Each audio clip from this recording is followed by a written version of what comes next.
दिवालिया होने की कगार पर खड़े पाकिस्तान का विदेशी मुद्रा भंडार 8 साल से सबसे निचले हिस्से पर आ गया है। बात अगर मीडिया की माने तो विदेशी मुद्रा भंडार लगभग 5 अरब डॉलर हो गया है, लेकिन पिछले 8 सालों से सबसे कम है। पाकिस्तान के शहबाज शरीफ की सरकार अपने देश की अर्थव्यवस्था को मजबूत करने की कोशिशों में दिन रात जुटी हुई है। इसके बावजूद भी विदेशी मुद्रा भंडार में भारी कमी की खबरें आ रही है। पाकिस्तान में छपने वाले न्यूज़पेपर की माने तो 30 दिसंबर 2022 को वीकेंड के दौरान स्टेट बैंक ऑफ पाकिस्तान का फॉरेन सत्तर पिछले 8 साल पर 586 अरब डॉलर पर गिर गया है। इस खबर को लेकर क्या है पूरा मामला, आपको विस्तार से हम सुनाते हैं, तो बने रहिए हमारे साथ इस वीडियो के अंत तक। दरअसल पाकिस्तान भारी कर्ज में डूब चुका है, जिसका इस हालत से बाहर निकल पाना अपने आप में ही बड़ी चुनौती है। वीक के दौरान पाकिस्तान ने 245 अरब डॉलर का अपना विदेशी कर्ज चुकाया है और इसी कारण फॉरेन रिजर्व में भारी गिरावट देखी गई है। पाकिस्तान के पीएम नेत्र गठबंधन सरकार के सामने फिलहाल सबसे बड़ी आर्थिक व्यवस्था वाली चुनौती है। विदेशी कर्ज चुकाना भी जरूरी है। पाकिस्तान ने चाइना, सऊदी अरब से संयुक्त अरब अमीरात, विश्व बैंक, राष्ट्रीय मुद्रा कोष से कर्जा लिया हुआ है, लेकिन अब पाकिस्तान के पास इतने पैसे नहीं है कि वो अपना विदेशी कर्ज चुका सके। इसी बीच एक और बड़ी खबर आ रही है और खबरों की माने तो नदियों के पानी को लेकर भारत ने पाकिस्तान को नोटिस जारी किया है। भारत ने 1960 में हुए सिंधु नदी जल समझौते को मद्देनजर रखते हुए पाकिस्तान को एक नोटिस जारी किया। भारत अब इस समझौते को लेकर संशोधन करना चाहता है। जानकारों की माने तो कुछ हरकतों को देखकर भारत ने यह कदम उठाने के लिए मजबूर है। अगर पाकिस्तान इस संशोधन पर समझौते नहीं करता तो भारत की सरकार इसके लिए कई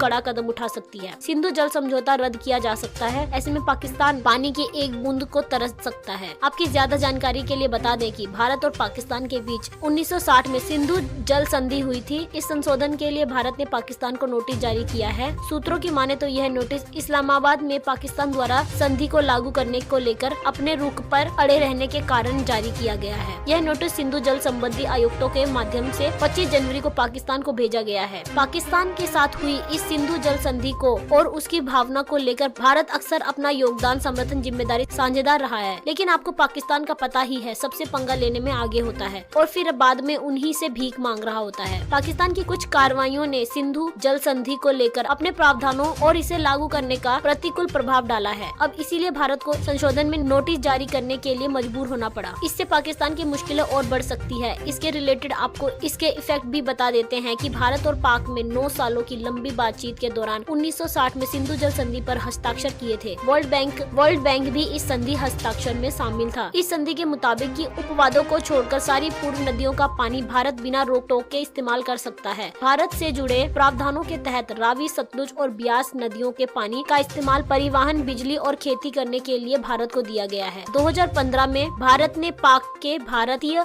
किशन गंगा और बिजली योजनाओं पर तकनीकी आपत्तियों की जांच करने के लिए कुछ खास सूत्रों को नियुक्त करने के लिए कहा गया। साल 2016 में पाक इस आग्रह से एक तरीके से पीछे हट गया था और इन आपत्तियों को सीधा अदालत के दरवाजे में ले जाने का फैसला किया गया। यह कदम पाक के लिए बड़ा उल्लंघन है। दोस्तों, आपकी इस खबर को लेकर क्या राय है? आप अपनी राय हमें कमेंट में लिखकर जरूर बताएं। आप हमारे चैनल को सब्सक्राइब और बेल आइकन को प्रेस जरूर कर लीजिए ताकि हमारी सभी वीडियो की नोटिफिकेशन आप तक जल्द से जल्द पहुंच सके। हमारे साथ यहाँ तक बने रहने के लिए धन्यवाद और आइए देखते हैं एक और बड़ी खबर।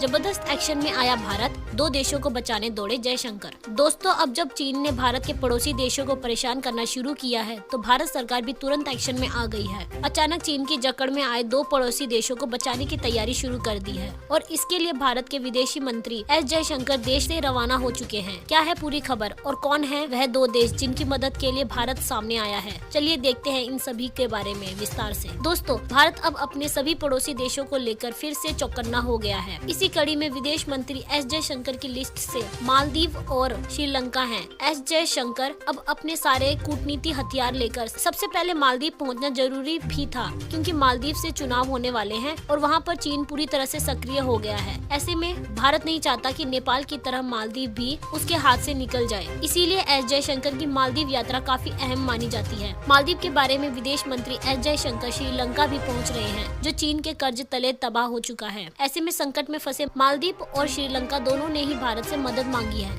और अब एस जयशंकर मालदीव पहुंच गए हैं और मालदीव पहुंचने पर उनका जोरदार स्वागत किया गया। बता दें कि एस जयशंकर ऐसे समय पर मालदीव पहुंचे हैं जब वहां के इशारों पर इंडिया के खिलाफ कैंपेन चलाया जा रहा है। इस कैंपेन को मालदीव के पूर्व राष्ट्रपति अब्दुल्ला यामीन चला रहे हैं और यहाँ लगातार भारत के खिलाफ जहरीले बयान दे रहे हैं।